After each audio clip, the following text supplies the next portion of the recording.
Prenons un instant ensemble, avant d'entrer dans la prière, pour simplement nous recueillir et écouter le cœur de Dieu. Laissons sa parole nous imprégner et préparer nos cœurs à recevoir. Avez-vous déjà eu l'impression de retenir votre souffle, attendant simplement que la prochaine difficulté survienne? Une vie où l'on est constamment sur le qui-vive, essayant de contrôler chaque situation, de gérer chaque risque et de diriger son propre navire à travers des mers implacablement orageuses. C'est épuisant, n'est-ce pas? Mais et si je vous disais qu'il existe une autre façon de vivre?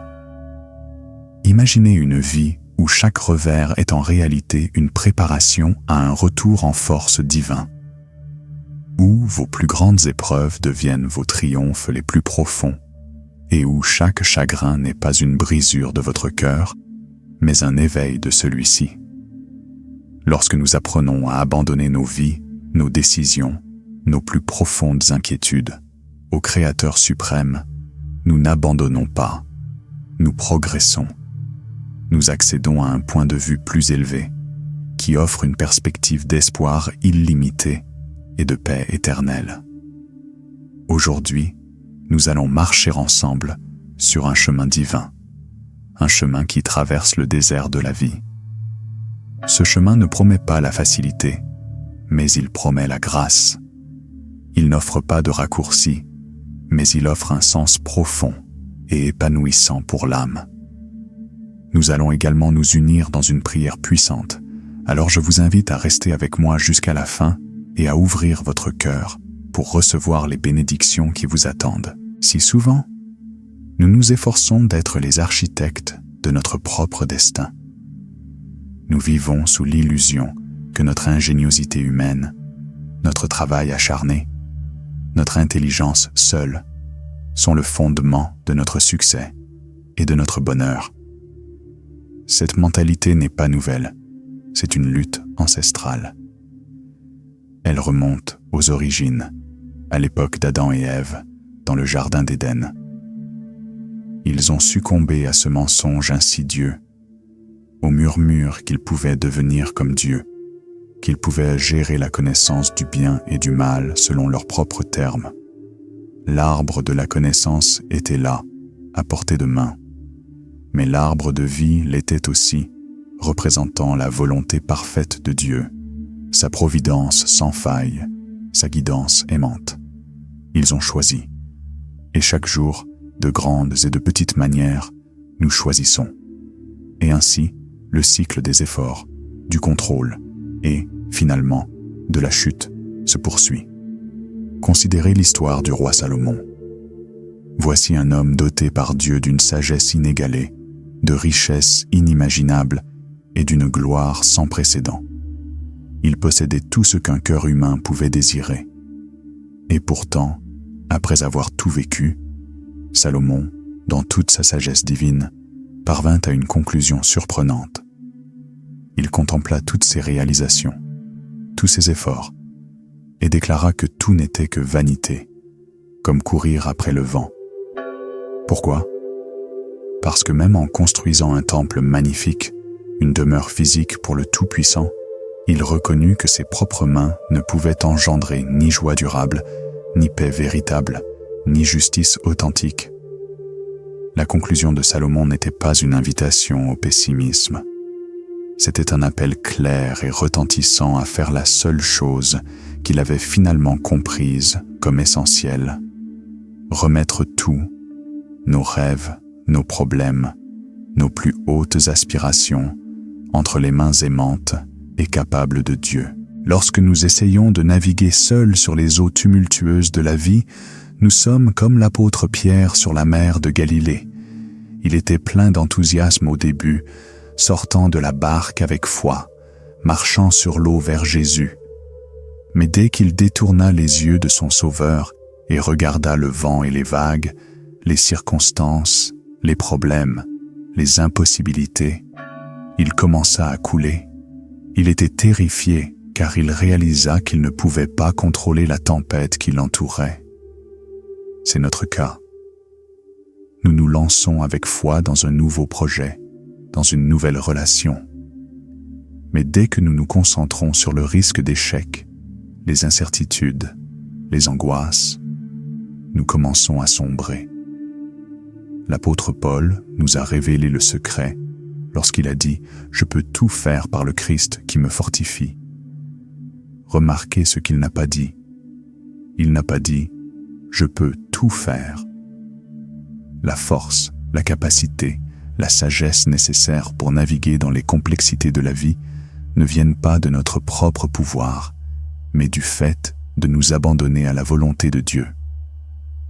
Ce n'est pas une recette pour l'inaction, mais pour une action divinement inspirée.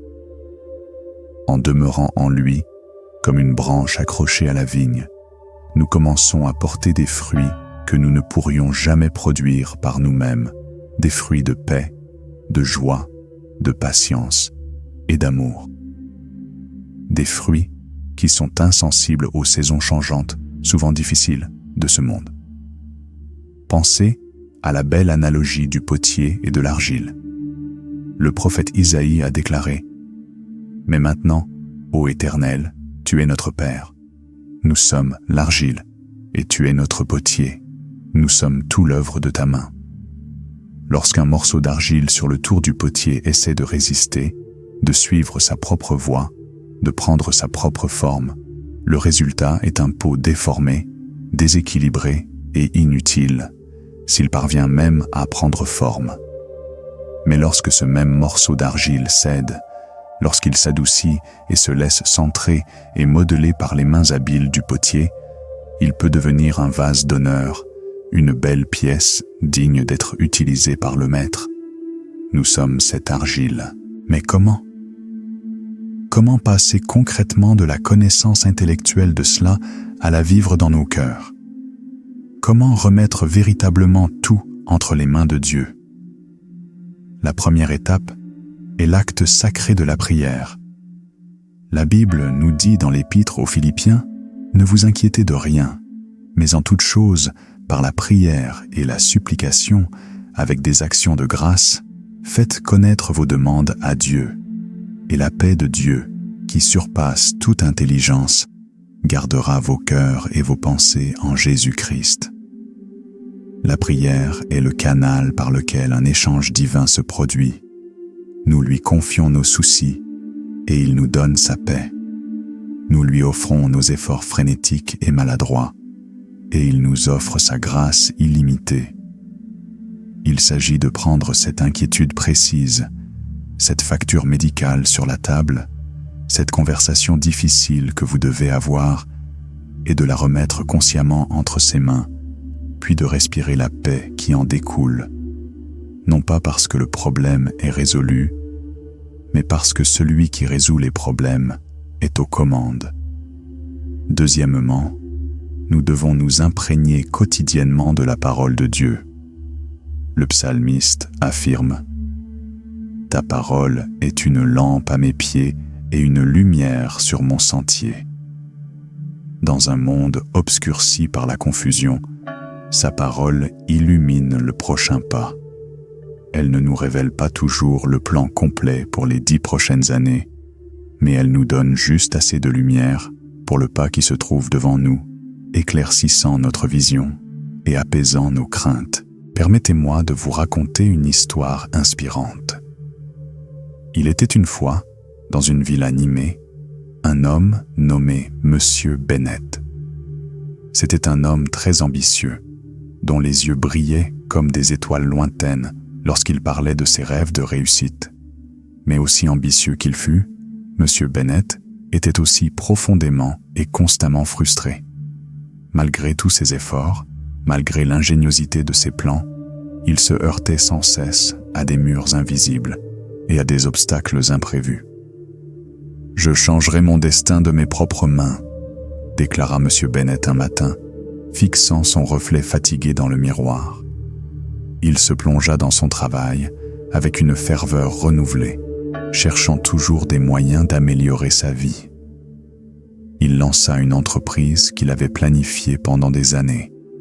Elle fit faillite en 6 mois. il investit tout son cœur dans une relation qu'il croyait être la bonne. Elle échoua et se brisa. Même au sein de sa communauté, où il se voyait comme un leader respecté, il ne rencontrait principalement que scepticisme et indifférence polie. Dans ces difficultés, M. Bennett commença à s'aigrir, comme un raisin laissé trop longtemps sur la vigne, qui se gâte au soleil. Pourquoi le monde est-il si contre moi ? se lamentait-il. Un dimanche, perdu dans ses pensées, il se retrouva à passer devant une vieille église. Son haut clocher semblait percer le ciel, comme un messager entre la terre et les cieux. Bien qu'il n'ait pas mis les pieds à l'église depuis des années, une force inexplicable le poussa à entrer. Alors qu'il s'installait sur un banc au fond de l'église, le pasteur commença son sermon. « Beaucoup d'entre nous, dit-il doucement, pensent pouvoir récolter les fruits de la vie de leurs propres mains. Nous oublions que c'est le Seigneur qui fournit les graines, la terre et la pluie. Si vous essayez de tout contrôler, vous vivrez votre vie les poings serrés, incapable de recevoir les bénédictions que Dieu essaie de vous offrir. » Monsieur Bennett eut l'impression que ces paroles étaient des flèches pointées directement vers son cœur.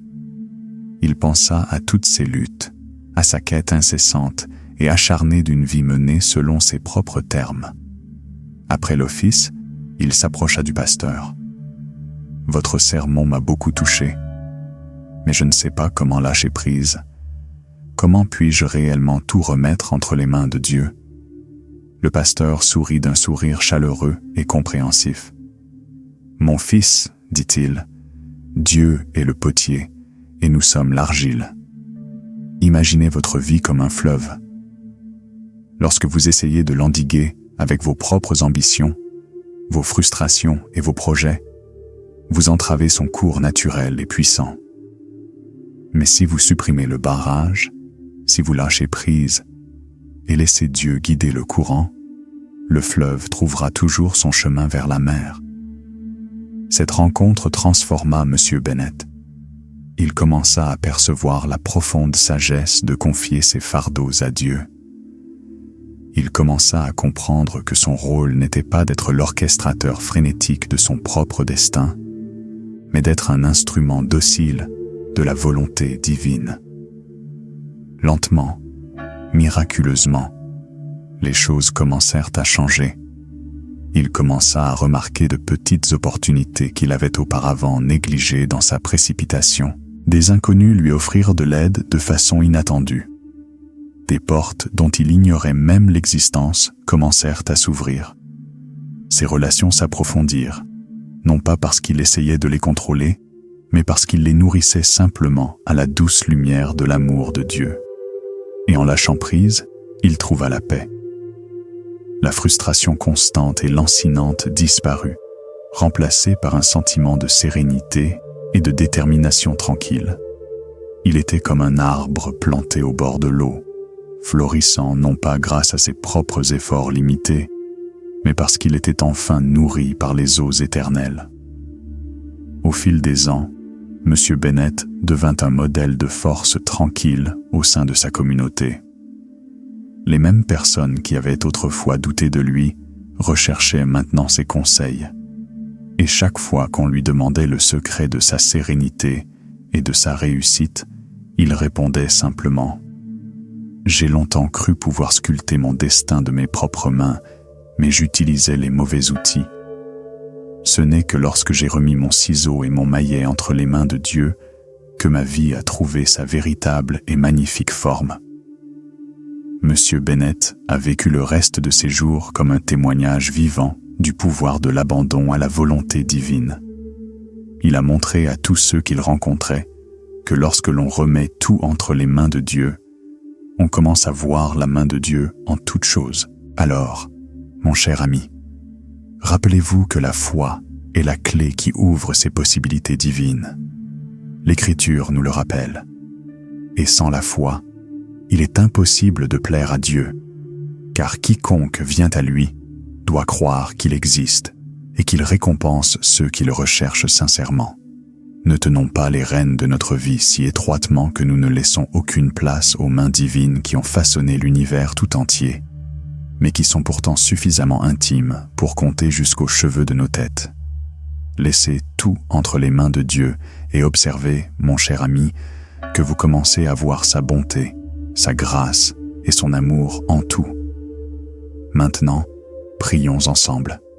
Père céleste et très miséricordieux, Créateur de l'univers et source éternelle de toute sagesse et lumière, nous nous présentons devant vous avec un cœur plein de gratitude et un esprit désireux de comprendre vos profonds mystères. Nous nous réunissons ici, à la fois en tant qu'individus et en tant que communauté d'âmes connectées via cette plateforme, recherchant le réconfort et l'éclairage de votre parole.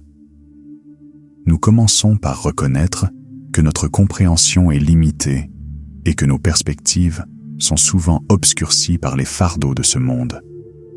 Pourtant, vous nous avez donné une promesse, une lueur d'espoir. Si nous confions nos vies, nos espoirs, nos rêves et nos soucis entre vos mains compétentes, nous découvrirons que chaque expérience, chaque défi et chaque instant a un but divin. Apprends-nous, Seigneur, à voir à travers tes yeux.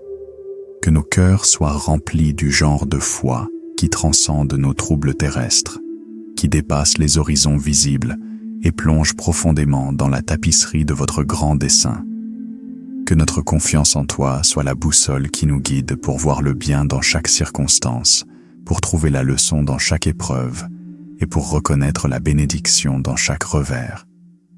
Dans un monde qui nous pousse souvent au doute et au désespoir, où le chaos du quotidien peut brouiller notre vision, nous prions pour que vous nous inculquiez la sagesse nécessaire pour reconnaître les miracles qui se déroulent sous nos yeux. Rappelez-nous que chaque respiration que nous prenons est un témoignage de votre amour, que chaque défi auquel nous sommes confrontés est un tremplin vers une plus grande croissance spirituelle, et que chaque moment d'incertitude est une invitation à s'appuyer davantage sur vous. Alors que nous naviguons dans notre vie, laissez nos paroles, nos actions et nos pensées être toujours le reflet de votre vérité. Que tous ceux qui nous regardent trouvent du réconfort dans ce message, sachant que dans chaque mot, il y a un murmure de votre sagesse divine, nous exhortant à abandonner nos peurs, à embrasser votre amour et à être témoins du bien qui imprègne toute chose. Au nom puissant et compatissant de Jésus, nous prions. Amen. Eh bien, c'est terminé pour aujourd'hui. J'espère que vous avez trouvé cette vidéo utile. Si vous souhaitez continuer à recevoir quotidiennement du contenu utile et informatif, la meilleure façon de le faire est de vous abonner et d'activer les notifications. Poursuivons la conversation dans les commentaires. Déposez un « Amen » si vous êtes d'accord avec ce message. Merci pour votre temps et à la prochaine.